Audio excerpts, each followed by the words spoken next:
Everyone, it's Jose, and we finally have the Vivo X100 phones. It's something I have been waiting the entire year for. Even after the release of the X90 phones, the X100 phones, I just had a feeling were going to be good because not only does it mark 100, it's not the 10th iteration of the phone. I think they started with the X50 phones, if I'm not mistaken. But even so, 100 is a big number. It's very significant. And I always thought about how will they improve the phones from the X90 to the X100 in just 1 year for this series specifically. And I would say before we get into any details, it checks out. They have improved a lot of things. So let's go over them. So let's go over the design really quick. So we have this intro sequence, and of course, Vivo puts on a show for their X100 phones. And on the left, we have, I believe, is what the blue is. It looks kind of white, but it's the blue variant, if I'm not mistaken. And then we have the orange color. We'll get into that in a moment, but I just think it looks really good overall. And then we skip forward a little bit. Especially with Chinese phone manufacturers, I really like their story that they come up with their design, whether it's like Huawei and their P series of phones with the gradient colors or anything else like that. I really like it when they explain just the design of the phone. And here they are designing that the camera bump is sort of like a crescent moon. It's also part in the clip, so the black center module of the camera would be essentially the moon, and the silver ring around it would be like the sun. Yeah, like exactly like a solar eclipse. And I think it's actually fantastic. I think it's a bit creative, sure. It looks really good overall. The design of the phones are really impressive this time of year. I really like the orange and especially the blue on the left. The blue is my absolute favorite, and we'll get over into specific details. But they're just really nice designs, especially the orange one. It reminds me of the Oppo Find X2 phones with a orange vegan leather. I thought that was really good. And although the orange one on the Vivo phones, it's not leather, it's textured. I'm not sure if it's like ceramic or something like that, but it's textured. It looks almost like the surface of Mars, even though that's not what they're going for. This whole theme is sort of like cosmos theme and the moon and the sun. A lot of that sort of imagery we have on the Vivo phones. But overall, I think it's really nice, and it's a very, very big fashion statement. It's really cool, and we'll touch on the design of the phones when we get to the product page. But overall, I think especially the blue. The blue is my absolute favorite, and we'll go into unboxing and stuff like that so you can get a better idea of what these phones look like in real life. In general, one of the coolest things about Vivo phones is just that they use a periscope camera. And we have the base model right here, Vivo X100. There is a Pro variant that we'll touch on later. But for the base model, which is, I think, $650 American, you get a 64 megapixel, 70 millimeter essentially f2.6 camera that is relatively large. It is type 1/2 inches for a telephoto camera, and I think that's really nice. So for $650, you get a not only fantastic phone with a fantastic design, a really good primary camera, but also a really good periscope camera. And besides just Vivo phones in general, I really like it when they use telephoto as a means of portrait and acknowledging that you can definitely use your telephoto camera for portraits. Because if you look at other smartphone manufacturers, I mean, they can throw, I mean, historically, they can somewhat throw in a telephoto camera, whether it's 50 millimeters, 65 millimeters, 70 millimeters, 80 millimeters, and they won't always touch on portraits as a use case for the telephoto camera, you can absolutely do that. Nothing's stopping you from doing that. But in recent years, it's been somewhat on and off. We kind of started with telephoto with the iPhone, specifically with portraits. And I think that's what gave the portrait wave like a rise. And then we kind of saw it kind of decline because we kind of preferred long range zoom, such as my P30 Pro. It has a 27 millimeter wide and then 135 millimeter telephoto, and it's really hard to take portraits on the P30 Pro just because it's a really tiny sensor. Portrait mode is not supported on that telephoto sensor, and a whole other bunch of reasons. So I think in recent years, about 2020, 2021, we've been moving back to portraits, specifically telephoto for portraits. And whenever I think about who does portraits the best, or at least does the best marketing, or puts the most thought into it, and a whole other bunch of things, it is Vivo. That is practically the first thing that comes to mind. If you want really good portraits on the phone, consider a Vivo phone. It has great hardware, great software. It's just really good for portraits.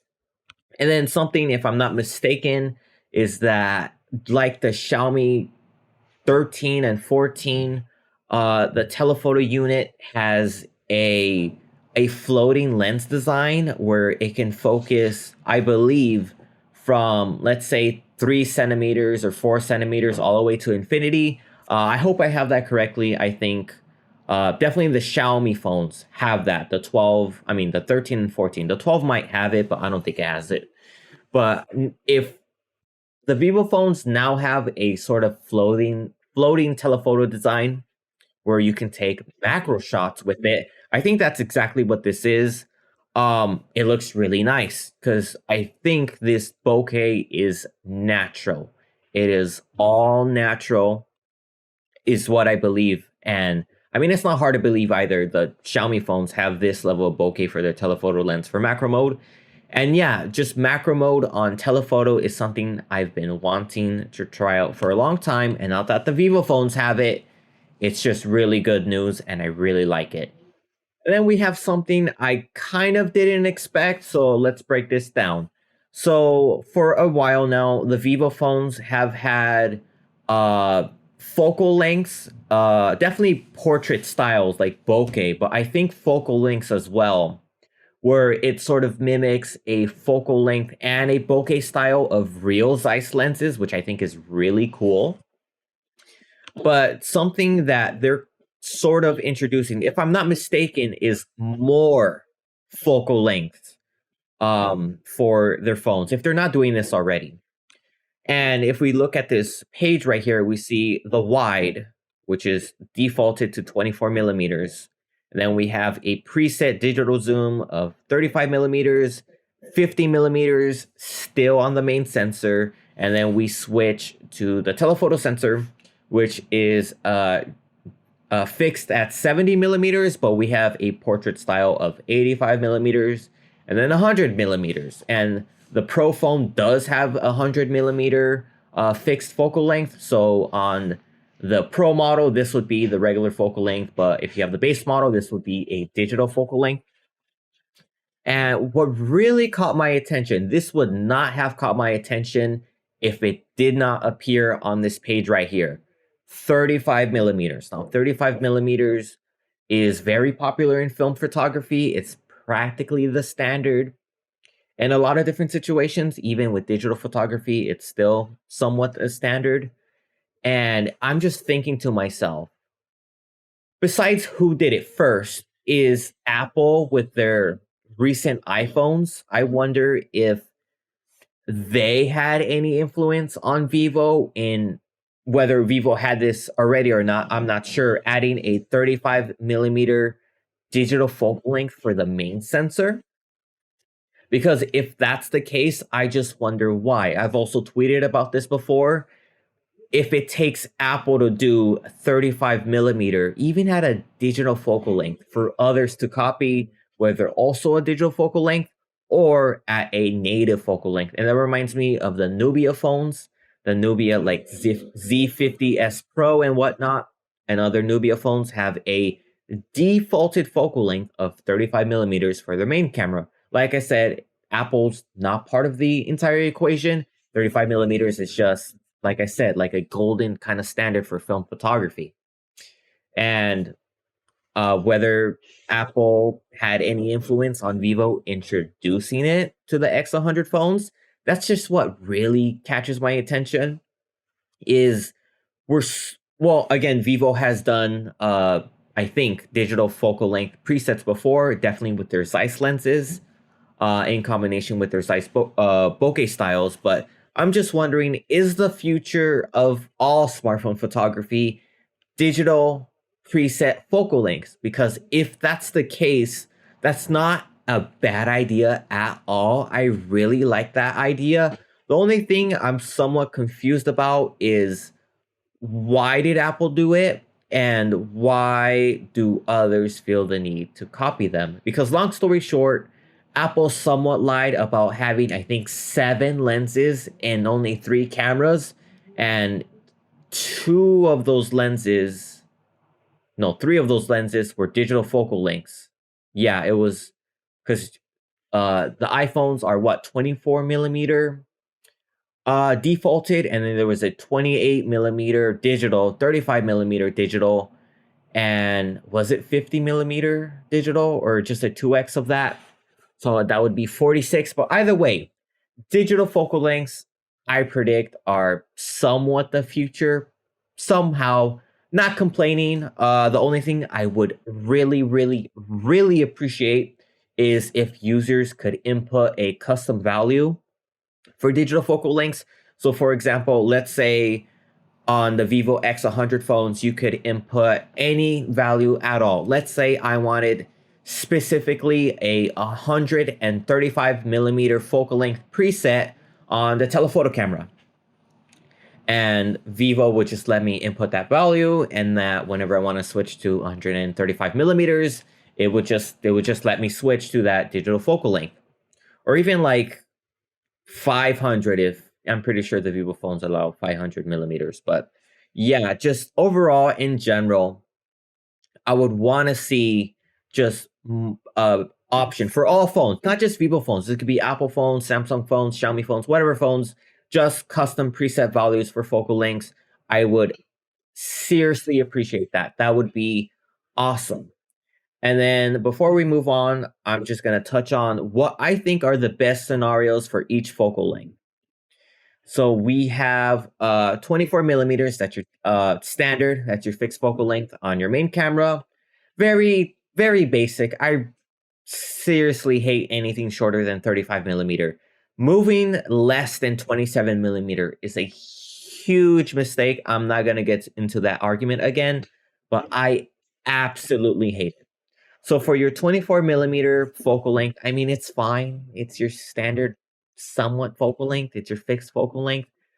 I'm assuming Vivo would want you to use it in a scenario like this, where your subject is somewhat far back and you really want to take in not only the subject, but also the landscape. So I'm thinking that's kind of what they want you to use the fixed focal length for, of 24 millimeter. And then 35 millimeter is your somewhat hybrid. You don't really need to do portraits on that, but you can do a combination of human subject and background and scenery. So that's pretty cool. 50 millimeters is somewhat a combination of 35 millimeters in the sense that, okay, you have your background somewhat far back, but you can see that they're really, they have a really good proportion in the photo. You can definitely tell this person is on the violin, and then you have a lot of background. So a somewhat storytelling focused focal length, if that makes sense, with some emphasis, half and half, of human subject and landscape, depending on your distance between the subject. But from what I'm seeing on this specific picture, I think that's what Vivo wants you to do, because we go to 85 millimeter and now you have even more of the human subject.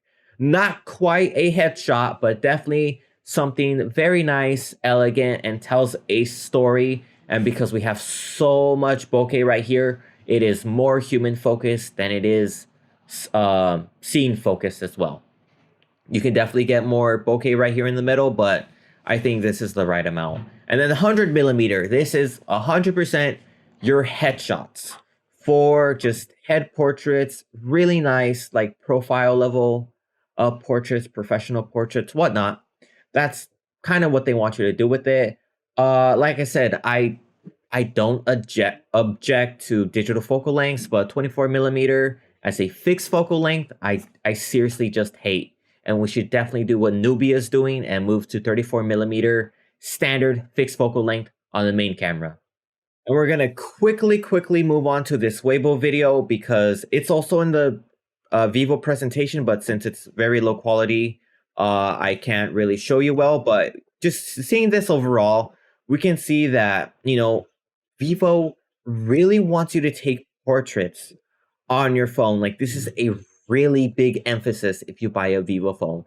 I'm not saying others don't do this, but I'm saying I think Vivo somewhat does it the best with their marketing, with their emphasis, being very verbal and direct about it. Like, Vivo really wants you to take portraits on their phone. And we can see that throughout the whole video, we see different bokeh styles, all from Zeiss. I'm going to pause right here. And I'm just saying overall that since the Vivo, let's say Vivo X60 phones and X70 and X80 and X90, they have practically had a 50mm telephoto sensor specifically. The reason for that is because they really like portraits. Now, I have several criticisms of them using 50mm on their phones, especially for portraits, because their hardware was lackluster and a few other reasons why. But besides that, overall, I'll get into those criticisms later. Just seeing these portraits, and especially portrait styles, are very nice. Now, something I just want to touch on is that the portrait styles you're seeing right now, I mean, they might be hard for me to properly explain it without exactly showing you, but these Zeiss portrait styles are again based off of real lenses. And if I can just pull an example, I'm sure there's a better one. This one, sure. So you can see that with this one specifically, you have discs that are sort of warping, kind of like this, kind of like in a circle shape. That is based off of a real Zeiss lens. And the reason I'm bringing this up is that these bokeh portrait styles, technically, you can get them on any phone, especially on my Huawei phone and Huawei phones in general. There are styles exactly like this, exactly like the Zeiss lenses where, again, it can sort of warp like this. And on my Huawei phone, it's not called like Zeiss Biotar or Zeiss Sonar or whatever this one is called. It's not called that, but the style is there. It's a generic style, but it gets the job done. What I'm trying to go with this is that, well, I'll touch on it later, is that you can practically have these styles on any phone, but on Vivo phones specifically, they are licensed. Keyword, licensed by Zeiss to include this naming scheme. I don't object to that. I will touch on that later. I don't object to that, but I'm just saying overall in general that these sort of specialized lenses, bokeh style portraits, you can get on any phone as long as the manufacturer puts it in, and they won't call it like Zeiss Sonar or whatever, but they have a likely chance on being there anyways. It would have been cool if Huawei had like Leica lenses, kind of how like Xiaomi is doing them, like the one where it looks like it has like petroleum jelly effect on, like, I think it's like a 90mm focal length, if I'm not mistaken. By the way, it's very cool overall. Also, going back a little bit on how Vivo really likes portraits, the X90 Pro Plus not only had a 50mm telephoto lens, but also a dual, another one, a 90 millimeter lens. Also for portraits, they're both for portraits, and that's what makes them really cool. I know Xiaomi's doing this too. For example, the Xiaomi 13 Ultra has like the true focal length on that one is 65 millimeters, but it's preset it to like I think 75 millimeters or 77 millimeters, and then an additional 120 millimeter on another telephoto camera because it has two of them. That's cool overall. I really like dual telephoto systems. And although neither the X100 or X100 Pro has a dual telephoto system, which I am somewhat disappointed about, just very cool overall. Very, very nice overall. And I think that kind of segues me to my next portion, Zeiss specifically, and their partnership with Vivo. So this part specifically, it's quite important. So we have this speaker from Zeiss, if I'm not mistaken. They are the head of marketing and sales, the head of marketing and product marketing from Zeiss, speaking at the keynote. And they're kind of talking about their partnership with Vivo and what it means. And we kind of go over this all the time of what it means to have a phone camera partnership. But specifically with them, Vivo and Zeiss, I think they do it the best. Not because they're the most clear about things, but I think because you can really see their results and how their Zeiss is really bringing stuff to the table to Vivo. The speaker is going to talk about a few things. So one of them, like we touched on, is just licensing Zeiss sort of lenses to them, like the 85 millimeter lens. They have different portrait styles right here. I skipped back. Like I said, Biotar, Sonar, Distagon, Planar. I forgot about Planar. B Speed. I think that's something maybe unrelated, but either way, just their bokeh styles. I just like overall. I think it adds a little bit of flair to them. It doesn't really add credibility. It doesn't really add effect or performance or anything. Because again, you don't need a license to do these things. You do need a license to use the name, but you could just call it a generic bokeh style, like how my Huawei phone does it. But whatever, they just bring things to the table. My favorite thing about them is how Zeiss brings their optics, specifically their optics. Their optics really, really, really nice. When I think of Zeiss, that's all I think about. Zeiss optics, whether it be for cameras or special equipment. And if I'm not mistaken, reading glasses and stuff like that, prescription glasses, there are Zeiss prescription glasses. And I bet they're super expensive, but I bet they look crystal clear because you're paying premium product for the best. Zeiss is one of the best among there for optics, if I'm not mistaken, and that's in my opinion, regardless. But one of the cool things Zeiss brings with optics specifically is their T-star lens coating, if I'm not mistaken, which reduces lens flare. I think also infrared flare from like the sun and whatnot. They're also bringing, I think, what's called an APO just coating or lens, which means that there is less chromatic aberration on the phones. Can't wait for someone to test that out. Seems about right. I don't think Vivo phones really suffered from chromatic aberration all that much. Maybe on the ultra wide, but other than that, it's pretty cool overall. And I wish I could sort of dive into the presentation a little bit more, but it somewhat stops here. I know we haven't talked about the X100 Pro, but we'll get to the product page and whatnot. I like this presentation. It's a little bit lackluster compared to last year. I think I really like the films they had last year, especially on the X90, where you had this person with the sword in the desert and there's fire everywhere. And that was basically the storytelling of how I think the red leather kind of got its inspiration or something like that. We somewhat don't really have that here. They somewhat explained it with the sun and the moon and the stars. That's pretty cool. I'm not saying the phone is lackluster by any means. Just the presentation could have been a little bit better compared to last year, or at least equally, but still very good overall. I really like this presentation. I just wish they somewhat dived into camera specifications and results a little bit more. especially on the portrait side, because when I think of Vivo phones, I think of portraits. But other than that, let's move on to the product page, if I'm not mistaken. Before we talk about the product page, let's actually look at some samples. So we have the Vivo X100 and the X100 Pro. And again, I'm just going to remind you that the X100 has a 64 megapixel type 1/2 inch 70 millimeter camera. And right here, we're about zooming in 3.3x from the 70 millimeter camera, which is pretty good.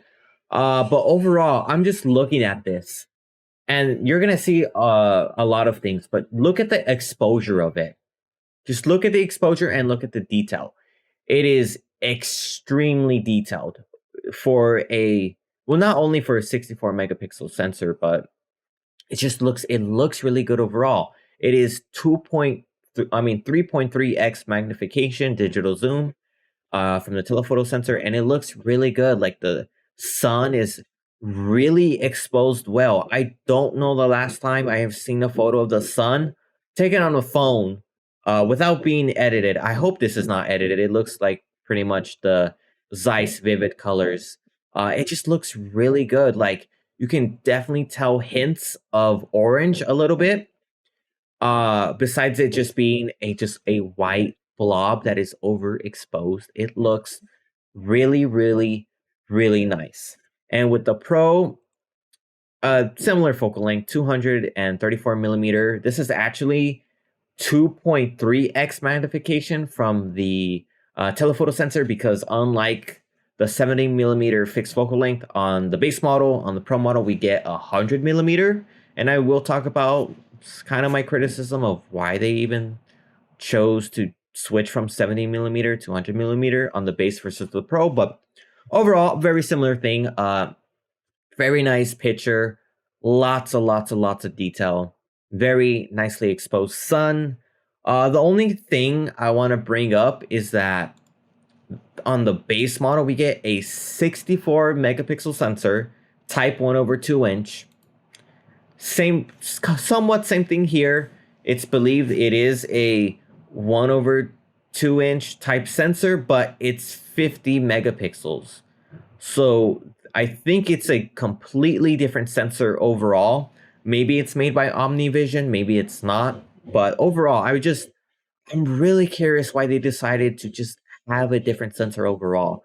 It makes it really weird that you give the less model more megapixels than the more premium model for the telephoto unit. That doesn't make entirely sense to me. I know it's more than megapixels. Megapixels do not mean much. I have talked about that before, but for a telephoto camera, we are definitely in sort of the somewhat early stages where more megapixels on a telephoto camera will give you better results. So it just makes kind of not too much sense that you give the better model less megapixels and the lesser model more megapixels. I think, if I'm not mistaken, Huawei did this too with the Mate 60 phones, where I think it was not the Porsche RS version. It's called the Ultimate Design. I think that one had a 50 megapixel unit and the other models had a 64 megapixel unit. Weird. I have no idea where they're getting this idea from, but whatever. And then on the Pro model, the fixed focal length, 100 millimeters. Very nice portrait. You do see a little bit of the bokeh segmentation kind of failing a little bit here, but not really going to bother anyone that much. Very good overall. And 70 millimeters fixed focal length, floating lens design, I believe, on the base model. I hope the Pro model also has like a floating lens design, because if it doesn't, that will be basically wasted potential if they don't have it. But even so, I think it's very good overall. So time to get over the product page. Here we have the blue, which is seriously the best. That's the first thing we're going to talk about, which is right about here. So you have this orange that is, again, textured, not exactly like Mars. Like Mars looks different. This looks like some sort of sandstone or something, but it looks very nice overall. Here's basically their inspiration, just basically rocks and whatnot and some sunset. Very nice. I think I like it. But this one is just way, way better. Extremely better. So you see these star trails, which is a photography trick you can get on a camera, even on a phone. You see these star trails that are basically just moving, and if you see this phone overall, it has like this star trail design with some glimmer in it, like it's shining really nice. The blue is really nice. This is like the practically the best design on the Vivo X100 phones, in my opinion. And then you have your classic black, a little bit, I think, of a rough texture, kind of like the 10T, the OnePlus 10T. Completely fine. I think it looks nice overall. Kind of really nice blue in the middle too. Camera bump is nice too. I like how it's arranged. It's a little bit different. And then your classic kind of like glacier white. It's somewhat okay. I think they could have done a little bit of a different white for it, but since, you know, it's kind of lunar at the same time, this definitely makes sense. But this one, by far my favorite. Literally, by far my favorite.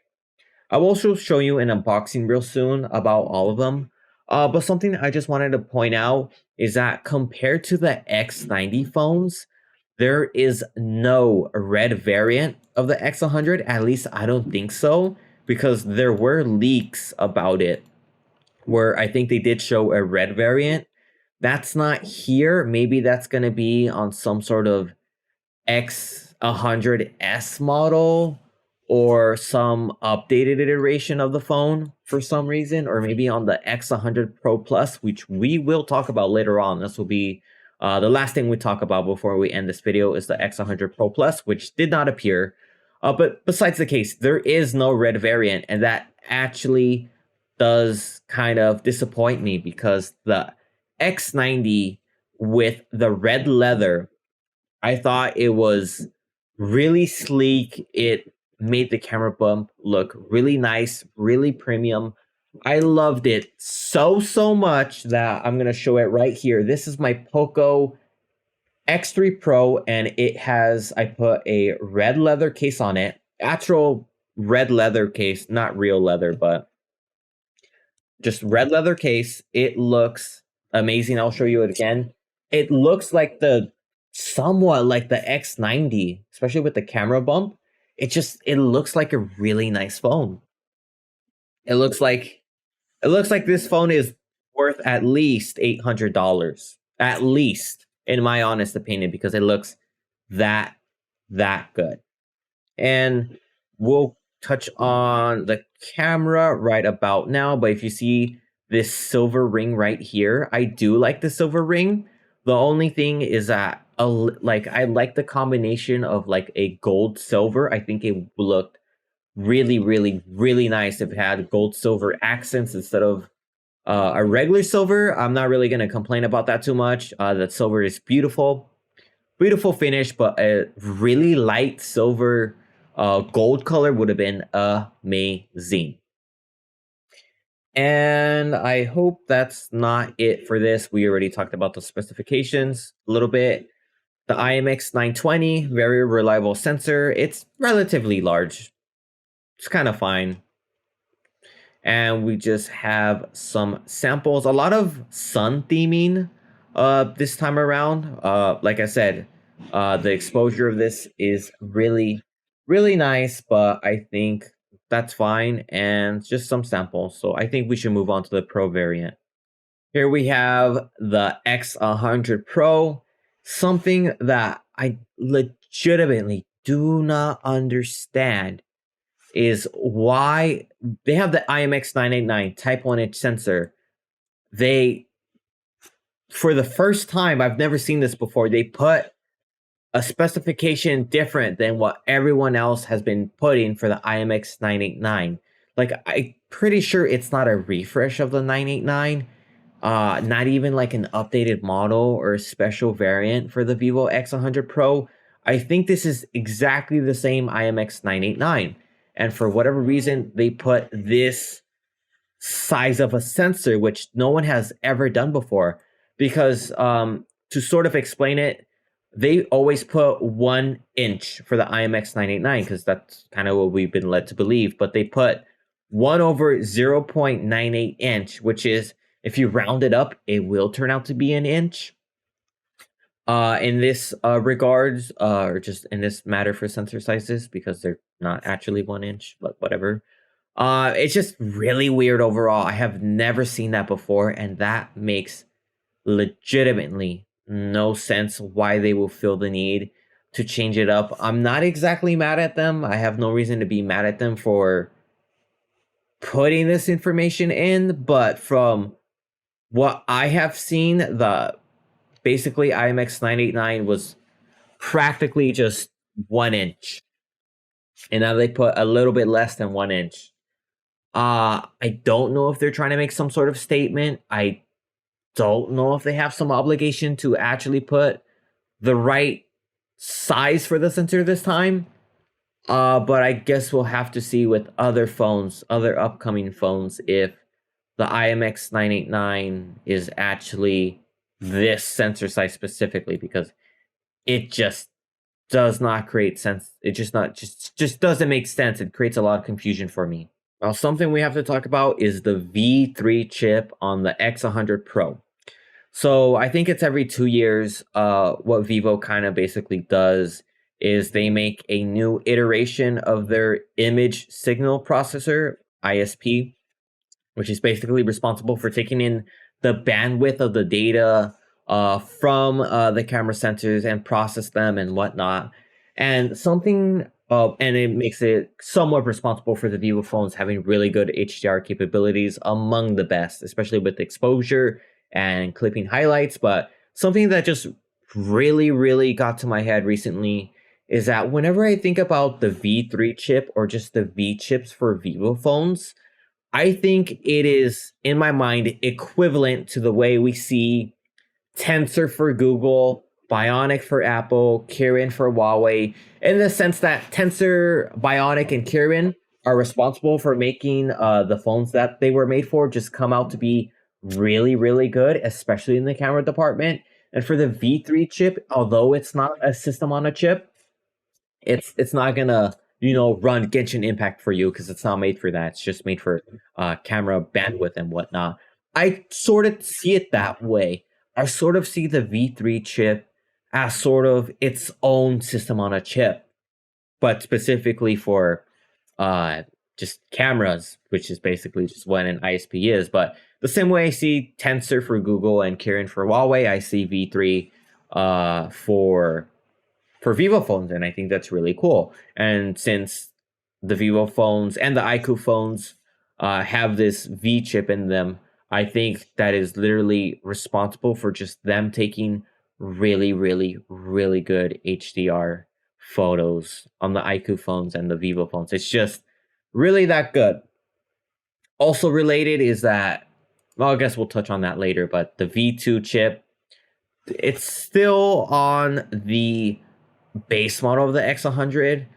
That somewhat sucks. I guess that's somewhat fine, but we'll talk about why there's some confliction about the V2 chip and the V3 chip, and some, I think, software limitations between them. Also, just related really quickly, Android phones have had this for quite a while, especially with the Huawei Mate 20 phones, if I'm not mistaken. Was one of the first phones with basically live portrait video.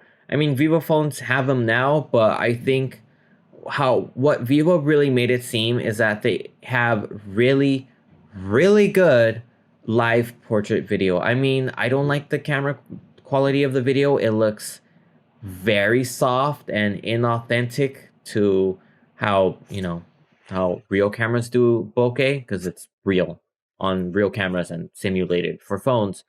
But either way, it looks somewhat fine. I mean, iPhones kind of have like this really soft look for some reason, despite their HDR and video and whatnot. I mean, that's fine. But if I'm not mistaken, Vivo phones now also have the ability to control bokeh and kind of other features that Apple cinematic mode kind of does. So you know how you can focus from like the background to that.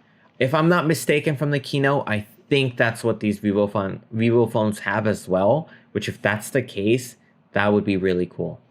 And so, like I said, something cool overall that they did is just this theming of just the sun for the Vivo X100 phones. I think they look really, really nice. And I think the reason they make this possible is more of a lens coating thing than it is like the V3 chip thing. Because the whole thing I was trying to say, I was mistaken before, but now I understood it, is that these photos that you take where you expose the sun really, really well, some of it might be related to the V3 chip because the V2 chip is also present on the base model, and the V3 chip is only on the Pro model of the X100 phones. But even so, I just think these shots are really, really cool. Whether the V chip is responsible for this or it's the coding, I think it is the coding more than anything. But I bet if you snap a photo with whatever phone you have,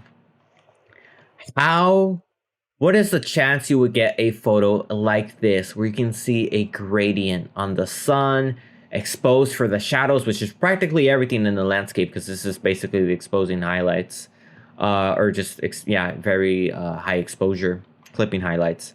But even so, when is the last time you have seen kind of like a photo like this taken on a phone? Complete like stock mode. We're not talking about really manual HDR bracketing or anything like that. I'm not sure when was the last time I've seen a photo like this on a phone.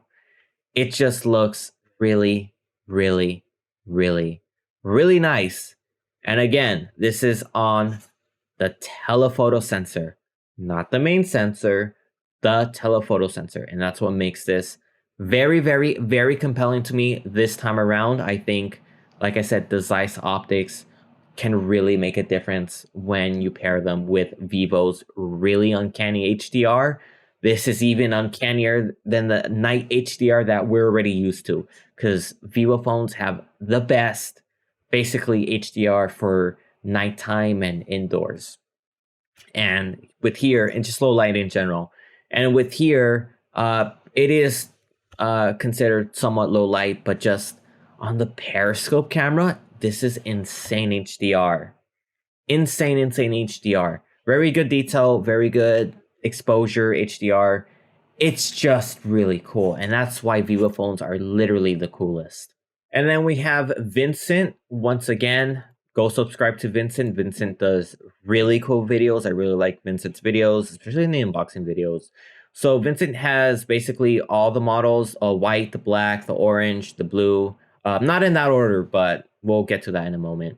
So, I mean, cool, you got a charger in the box. I don't usually talk about accessories and whatnot in these keynotes, but cool, you get a charger in the box, you're getting your money's worth. So we're about to see, I think this is the orange variant. 1, 2, 3. White variant. Okay. In the product page, it looked a little bit more blue. I mean, this is kind of the white I would go for because it's very soft. It's elegant. It definitely tells a statement. It definitely is a very similar white to the digicams you get from like before 2010 with that white.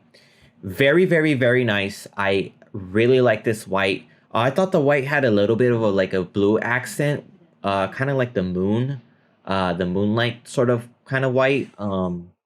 That's not the case. You get this really nice white, and if I was to say, this is probably my second favorite color, just because I think it looks like a digicam, and digicams are so cool.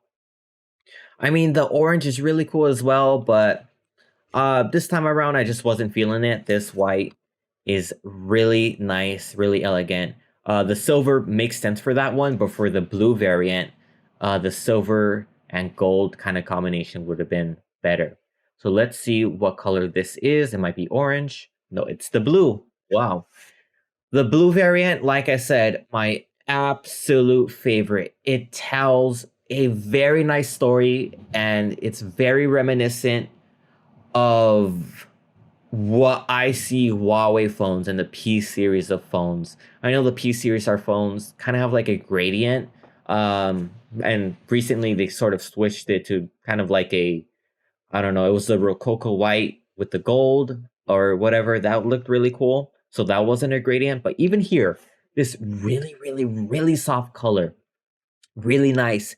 In fact, it reminds me of one of the Honor Magic phones, because the Honor Magic phones, I think it's the recent one, also had like a blue like this. That one I was okay about. I didn't really care about it, but this one with the texture, knowing that it's the star trails and seeing it shine, it is very nice. It captivates my attention. It is very beautiful. And I think the system and the hardware it has are also very nice. Only little thing is that, again, it really could have used a little bit of gold.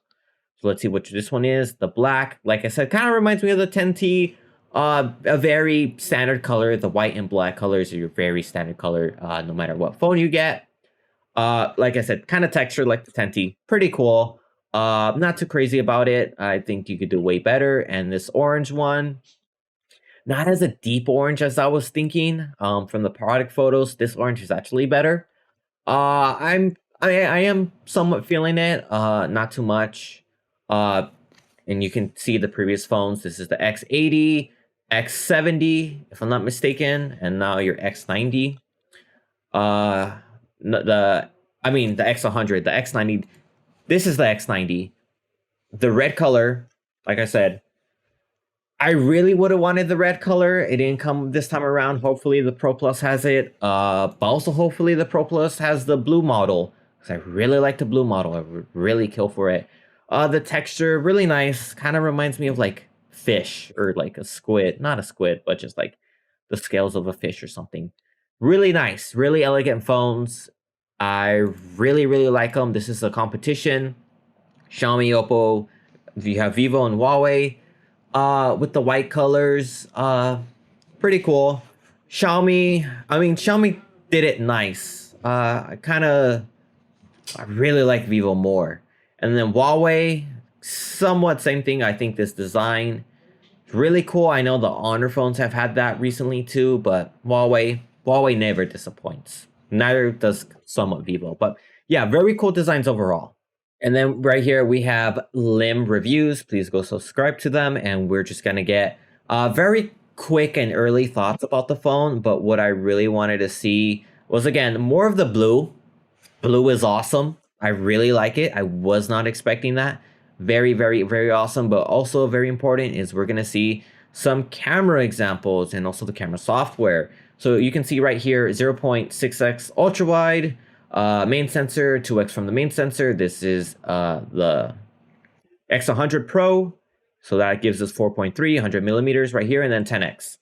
But also something I seriously did not expect is that Lim here shows us that just like Apple, we have presets on focal length. So we'll switch right now in a moment. Here we go. Well, not yet. But this is like I said, like all the Zeiss portrait styles that are licensed to them. Really cool. I hope I didn't miss it. It should have been right there. It was some, there we go. If I'm not mistaken. You tap, so you 23 millimeter. There you saw that 28 millimeter digital focal length, 1.2x. Have no idea why they're doing this. I have no idea why Apple's doing this. Whatever. It's cool as long as we get custom values. I will not complain if we get a custom value. Like I said, we saw right there 135 millimeter. Let's say there wasn't a 135 millimeter preset. I would just want to input my custom value for that one specifically. Video on Vivo phones are quite nice. Never really complained about that. But these product samples, this is 2x, not 2x, but from the main sensor, we'll go over them really quick. Pretty nice. Exposure could have been a little bit better with the highlights, but whatever. Just HDR on these phones are uncanny. And then again, 233 millimeter. And we get this level of clarity. You could have fooled me and told me this was optical zoom. I would not tell. Because in my experience, this does not look like hybrid zoom. I mean, I'm pretty sure it is hybrid zoom, but as in what I believe to be hybrid zoom quality, which I like, but it has its faults sometimes. I would not believe this is a digital zoom from 100 millimeters. It's very, very, very good. And then this, I don't think these are Zeiss natural colors. I think these might be, they might be vivid color because they have more color than I would expect from natural. Portraits, really nice. It would be cool if we could see 100 millimeter example, but other than that, just very good. Video, very satisfactory. Just very good phone overall. Now we're going to get into the camera hardware. So let's start off with the base model. Here we have the base model, Pro model. We have the sensor sizes and just their types. Something I really wanted to point out is, again, we have a relatively large sensor for the telephoto camera. 64 megapixels, type 1 over 2 inch, 70 millimeter, large aperture, 2.6, pretty good. And then just 100 millimeter, same size, different sensor, but yeah, f2.5. For $650, this is practically the best zoom you can get on a phone, if I'm not mistaken. You gotta remember what Huawei has. I think Huawei has something equally competitive, but definitely Vivo brings something to the table. I have, besides we go into that, the IMX989 on the Pro model. Because it's a large sensor, 46 millimeter, which is basically 2x from the fixed focal length. Should be really good, especially with bokeh, because it's already a somewhat large sensor and it has a large aperture, f1.8. f1.6 would have been cool. That's what this has, but that's fine. I won't really complain about that. I really don't understand why this has less megapixels, even a different sensor than this one. They're the same size. They're different focal lengths, which is very interesting, but they're the same size and different megapixels. If you gave this one 64 megapixel, 50 more megapixel, no confusion there. But since you did it the other way around, with the base model having more megapixels than the Pro model, keeping the same sensor size, that confuses me. Sure, you have a bigger aperture, and that will make practically some difference, and you do have more millimeters for zoom, but that just confuses me. And I would say the millimeter focal length difference of 70 and 100, that being 30 millimeter, that will give you a pretty big difference. Because if you think about it, what does Vivo want with their telephoto cameras? They want you to have really good portraits, okay? How do you achieve those portraits? Well, focal length is one of them. I guess you can also include sensor size and aperture, but let's just stick with focal length because, again, Vivo has been really focusing on focal length throughout their entire history, especially with their 50 millimeter mediocre portrait cameras, whatever. That's, at least they put some thought into it, but not really. So really think about it. This phone is like $650. This is like $800. Let's say it's a $150 difference. What do you get between them besides bigger battery? I think the screen size is different too. They're the same screen size, whatever. But let's just say bigger battery. I think it's bigger battery. Where is the battery? It is, I'm missing it. It's more down here. Okay, sure, a bigger battery, less wire charging for some reason. I don't know. They make really questionable decisions. Not Vivo, but a lot of people in general, a lot of companies. But even so, on the camera focus department, you get essentially just a bigger main sensor and a different telephoto unit, and basically with more millimeters, but only a 30 millimeter difference. Because a 70 millimeter portrait will give you different results than a 100 millimeter portrait. If you think about it really, really, really close, you getting a 70 millimeter portrait on one phone and then a 100 millimeter portrait on another phone, they will give you just different angles, different perspectives, different zoom. But that doesn't necessarily mean that more zoom is better zoom, because look at the Xiaomi 13 Ultra. Not only did it have like a 75 millimeter portrait camera, but also had a 120 millimeter portrait camera. And if you look at the Xiaomi 13 phone, it kept the 75 millimeter portrait camera, but the Ultra gained the 120 millimeter telephoto camera for versatility. So it didn't feel like you were gaining more with the Ultra instead of making some sort of sacrifice, because with the Vivo phones, you are making a sacrifice. Think about it. 70 millimeter, 100 millimeter. You're going to get very different results when it comes to just portraits or even zoom in general. I mean, sure, if you're at a concert or something, you would obviously want the 100 millimeter periscope camera because it'll get you closer to your subject as compared to 70 millimeters. Not that this can do a terrible job, but I'm just saying in general, optically, at your fixed focal length. But what about everything before 100 millimeter? What about 90 millimeter? Think about, you have the X100 at 90 millimeter, which is digitally zooming from the 70 millimeter. But at that same focal length, 90 millimeter on the X100 Pro, well, this already surpasses that. So you're not going to be zooming on the telephoto camera for 90 millimeter.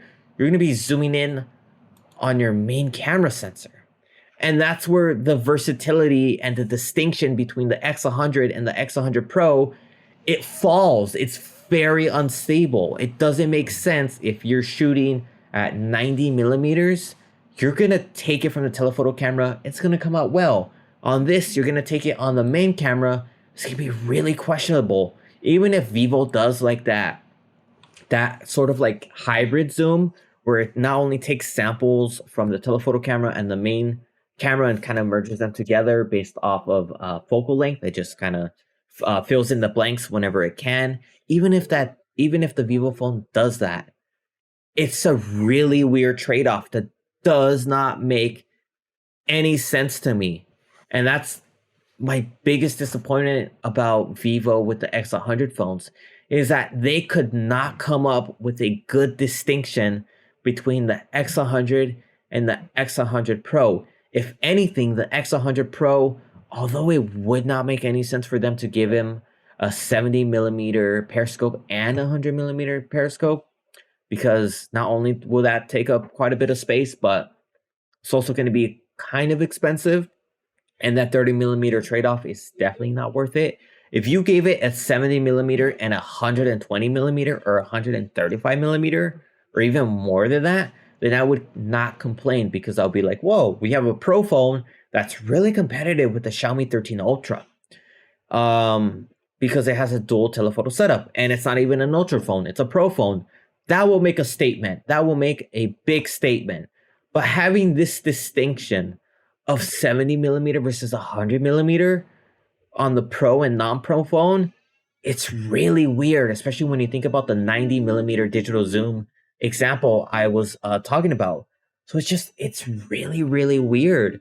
And if we look at the history of Vivo phones with the X90 phones, which is last year, so we have the X90, X90 Pro, and X90 Pro Plus. There is no X100 Pro Plus, but that's coming out maybe February, maybe March, hopefully sooner than that, but at most I hope March, because they gotta compete with the Xiaomi 14 Ultra. They're gonna be head and head, and I am rooting for the Pro Plus. I am rooting for the X100 Pro Plus, because that should not disappoint. But even so if we look at the differences between the X90, X90 Pro, X90 Pro Plus, we just put differences.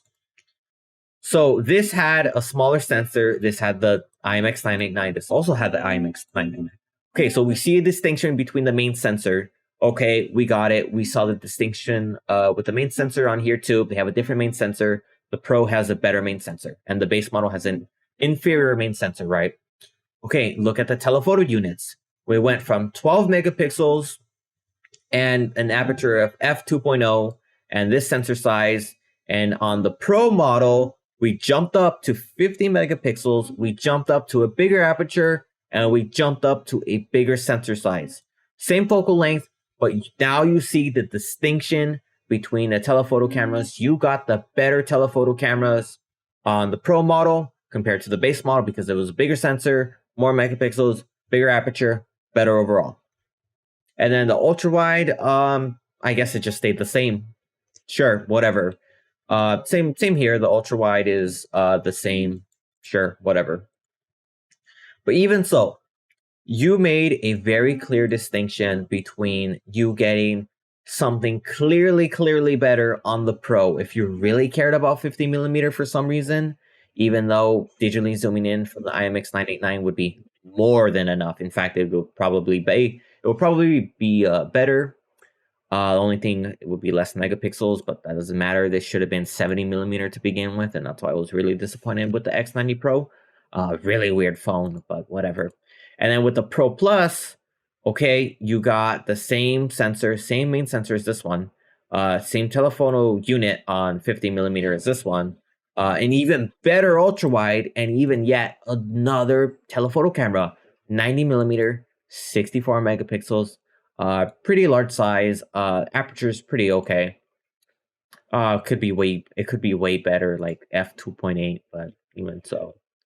So there's a clear distinction between here, and here. We see a very good jump between the camera department and how it makes clear sense in how you're jumping from each phone, and by jumping by each phone, you're not missing anything.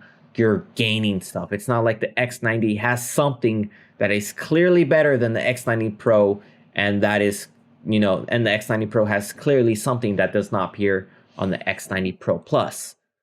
On these phones, that's not the case. You literally have to pick and choose.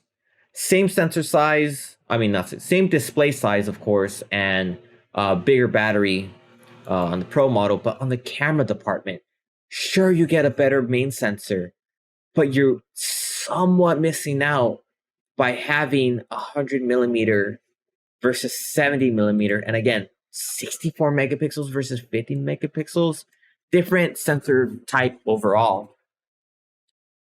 They might have different sensor technologies. It might be made by OmniVision. It might not be made by OmniVision. I'm not sure, but it's a really weird thing. And I can't get over that. Because in my head, Vivo not only disappointed me, but they just clearly could have done a better job. Clearly could have done a better job. Give this one the 50 megapixel, give this one the 64 megapixel, make them the same focal length. 70 millimeter, 95 millimeter, 100 millimeter, just make them the same focal length. But obviously this one will be better because it has additional megapixels that instead of digitally zooming in 100 times on the base model, maybe this one can zoom in 130 times, 150 times. Would it look like crap? Maybe, but at least that option is somewhat there because the distinction was made clear. Here, the distinction is just, we threw stuff at it, this is what it came out to be, take it or leave it. And I'm not taking it.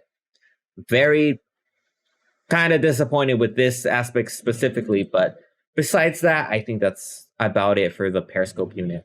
So like I said, I really anticipated the Vivo X100 phones. The base model, the Pro model, and the Pro Plus model. Pro Plus model, not here, but we'll talk about that too. And these are some, not all of them, but some of the tweets I have been making, and I'm just saying, I really wanted this phone to be good. Like, I really wanted the X100 phones to come out good. They are good, but I am extremely disappointed with the millimeter focal length on the Periscope unit. It just does not make sense to me. But even so, I'm always hyped for the Vivo phones. They're really cool. Really cool. They're like among my favorite phones out there, especially the brands. The X100 phones are really cool. iQOO phones are really cool too because it's a combination of gaming phones and really good camera phones. I think Ben's gadget review really helped me see that. So yeah, that's really cool. So I'm just tweeted a whole bunch of things, and I guess something we should really talk about is the Vivo X100 Pro Plus. Not out yet. It is confirmed by Vivo. It'll come out maybe March, hopefully March. Yeah, hopefully it has a global release because I'm really gonna want this phone. This phone is gonna be the phone of the year for me. Basically the phone of the recent memory too, because I really like my Huawei P30 Pro, but that thing is giving up on me, especially on the main camera sensor because its focus is locked, but I already explained that. So what we believe to have on the Vivo X100 Pro Plus is I'm just gonna say main sensor, ultra wide sensor, and then periscope and periscope. So this would be like, oh, it's gonna have the Lightia sensor too, which means that it's it's gonna be the relatively the same size as the IMX989, maybe a little bit bigger, but it's gonna have extremely good low light performance because the Lightia sensor has a new sensor technology that just makes it have really good light intake. And at the same time, because it's going to have really good light intake, variable aperture definitely is necessary because video on that phone is going to have a really fast shutter speed. And if you use a smaller aperture for video, it's really going to help with shutter speed because like a shutter speed of like 1/60th of a second is going to look really good and really cinematic, and variable aperture is really going to help out with that.